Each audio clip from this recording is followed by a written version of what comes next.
Jonathan Frid passed away in April of 2012. For a generation of fans, he was the reason why they all ran home from school to watch Dark Shadows, which in my humble opinion was one of the few brilliant lights of the 1960s in America that, aside from the civil rights movement, landing a man on the moon and returning him safely to Earth, and also the Green Bay Packers. Jonathan Frid was also a mysterious man. You may think you have known him, but did you really? And this is where a nice remembrance book has come about. In fact, it's out on press. It's available through eBay and also, I believe, through Lulu.com. It's edited by Nancy Kersey and Helen Samaras. I hope I pronounced that last name right. I had the pleasure of speaking with Nancy, who is co-editor with Helen, on the book Remembering Jonathan Frid. So many folks have offered their own memories of this man, for whom you have a better understanding as to who Jonathan Frid was. A private man, but yet a man who was also a bon vivant at times. But yet at the same time, one who really did not wish to associate himself with the character of Barnabas Collins, essentially reinventing how we saw and perceived the vampire in the process, and influencing other characters like Lestat, Angelus from Buffy the Vampire Slayer, and so many other of that ilk. But also a man who really, truly just wanted to be, quite simply, a man of the stage, a student of Shakespeare, one who would gladly learn and gladly teach, as Chaucer would say of the Oxford cleric in Canterbury Tales. That being said, let's listen to a conversation I had fairly recently with Nancy Kersey, who's co-editor of the book Remembering Jonathan Frid.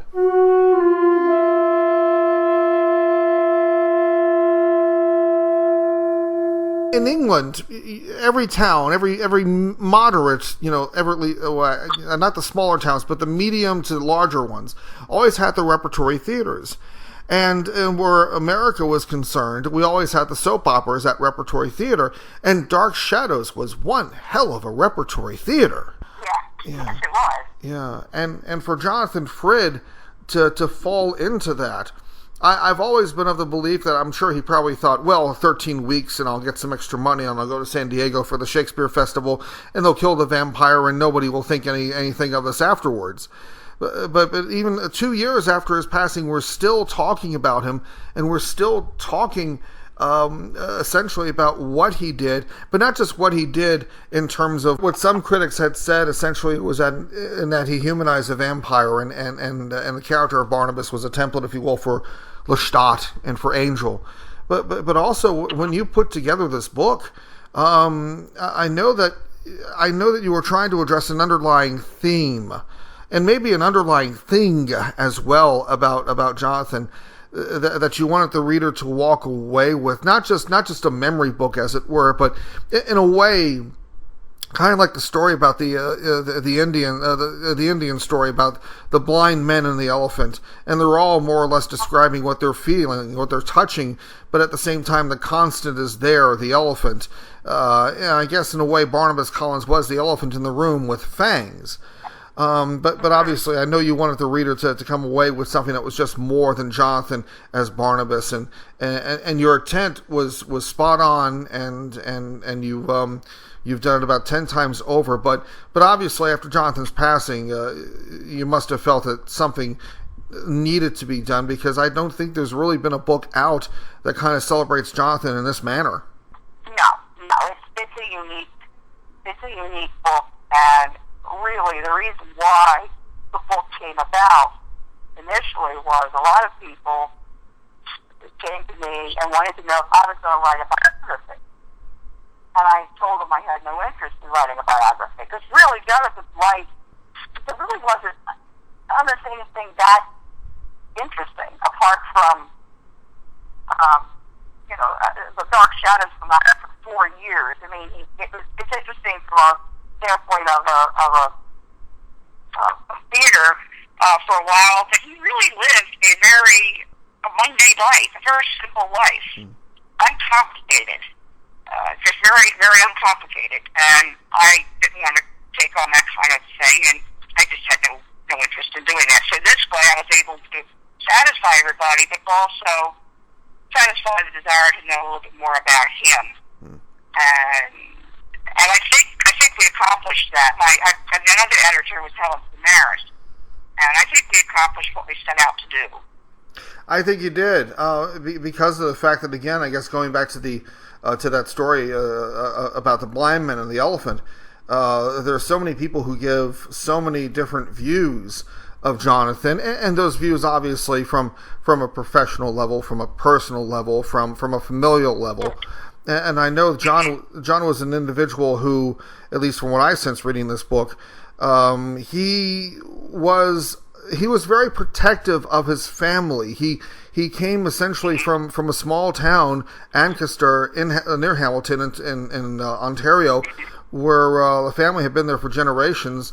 So much to a point where, if I'm right in saying, I think his ancestors had fended off the Americans invading Canada 200 years ago, and he just realized that if he was going to become an actor and break away from the family business, that he knew essentially that if he ended up in a situation like this, yes, by all means. He loved his family so much that he just felt that he just wanted to shield them away from those individuals, especially after he passed, because I guess he more or less did his job, because he stated he only had maybe one or two relatives, but that wasn't the case.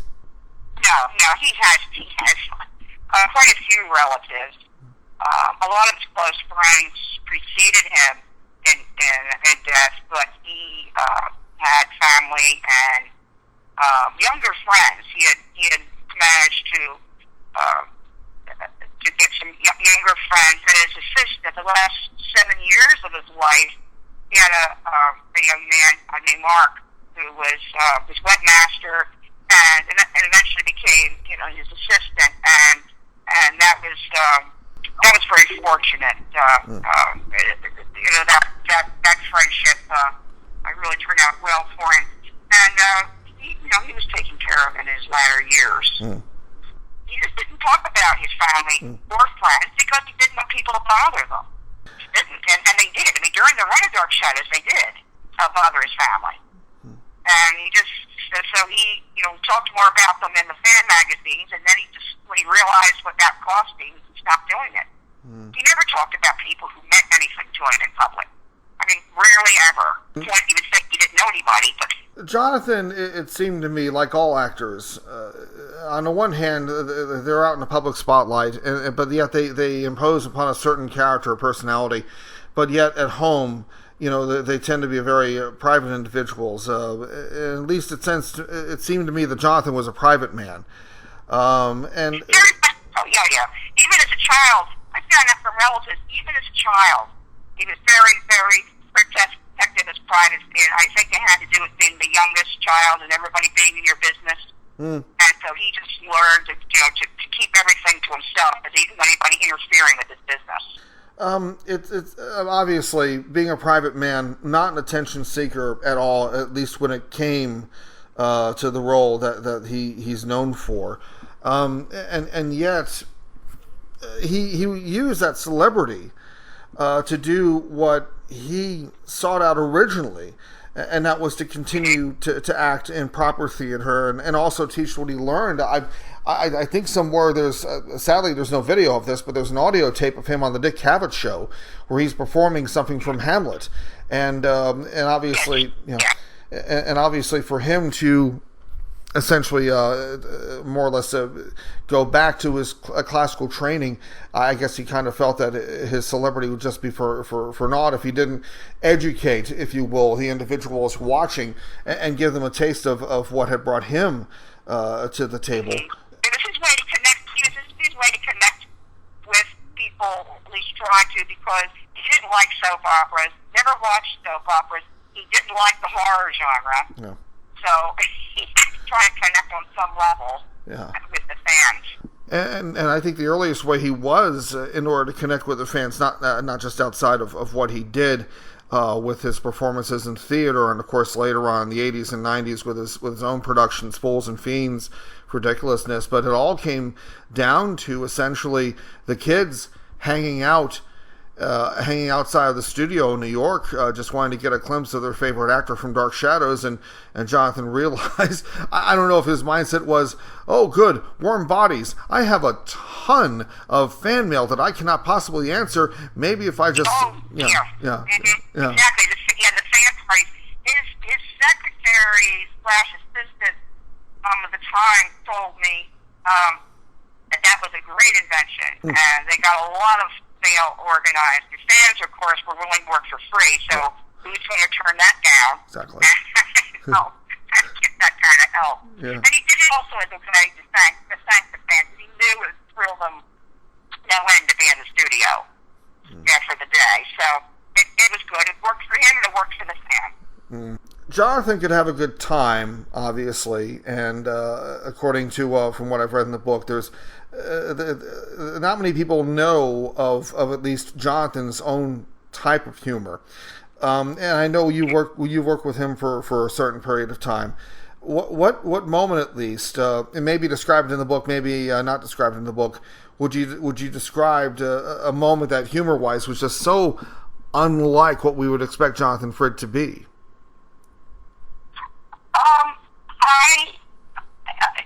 I remember very gallows humor.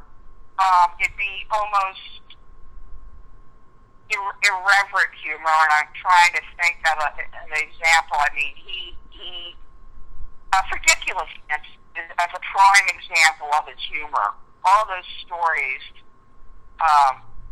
fits into the kind of humor that he liked. I'm trying to think offhand of. But he liked putting down pretentious people or puncturing a hole in pretense. Mm-hmm. He liked to mock pretense.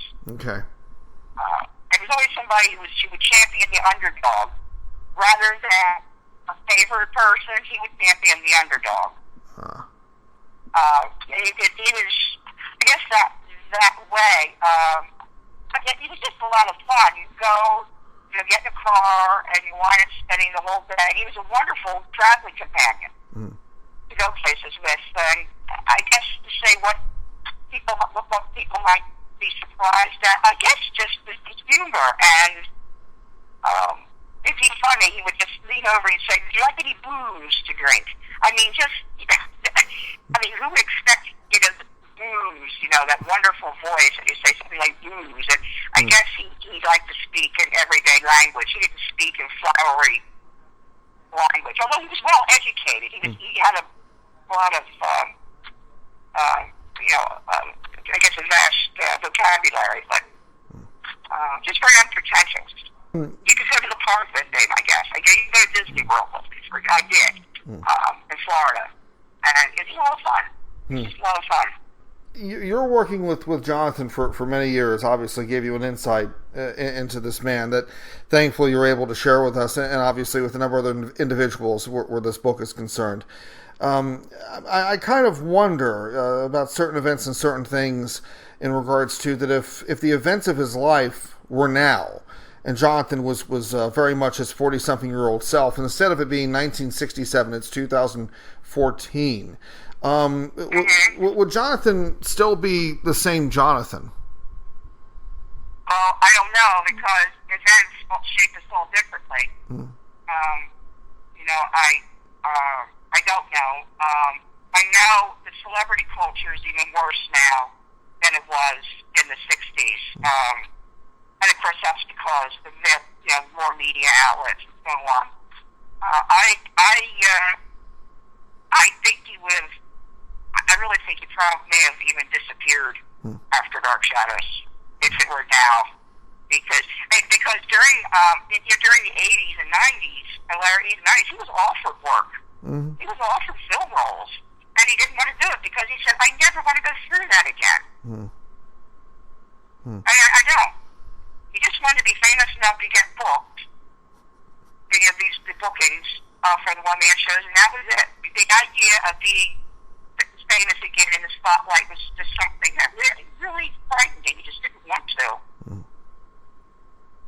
there was a lot of expectation. That's one thing he didn't like, was expectations. I think coming from the kind of family he did, there was always expectation obligations and certain roles you fulfill. And, if he didn't have to take on anything more. And just being a celebrity was ridiculous. He really hated artificiality. And to him, that's all celebrity was. I'm pleasantly surprised to know that that you're doing this through with a imprint called Evil Twin Publications. Well, that's Helen's production company. Helen's book company. Helen has published some fan essay collections before, and that's her company. She's the, the publisher, editor-publisher, Evil Twins. And there's a story I've forgotten about it that's involved with Helen and Evil Twins. I've forgotten what it is, though. No worries. The book right now is available, if I'm correct in saying, on eBay. It is right now, and it's going to go live at the publisher sometime after the 1st of July. Okay. And it'll be lulu.com, LULU.com.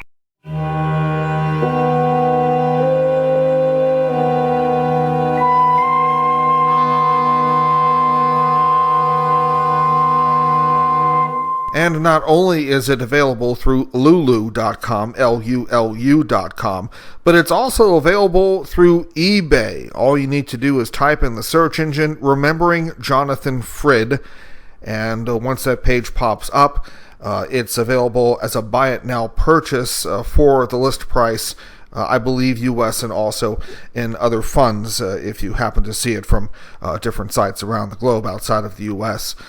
Definitely a worthwhile read, and definitely a great present for the Dark Shadows fan in your life, and in particular the Barnabas Collins fan, but more importantly the Jonathan Frid fan in your life. And I'd be horribly remiss by saying that this is a book about Jonathan Frid, not about Barnabas. So just a heads up to let you know. But it's always good to know about your heroes growing up when you were a kid. And Jonathan Frid, his life definitely holds up from start to finish. My special thanks to Nancy Kersey, who is co-editor of the book Remembering Jonathan Frid. It's available out now through lulu.com as well as ebay.com. Thank you so much for listening, and here's to another 48 years of Dark Shadows.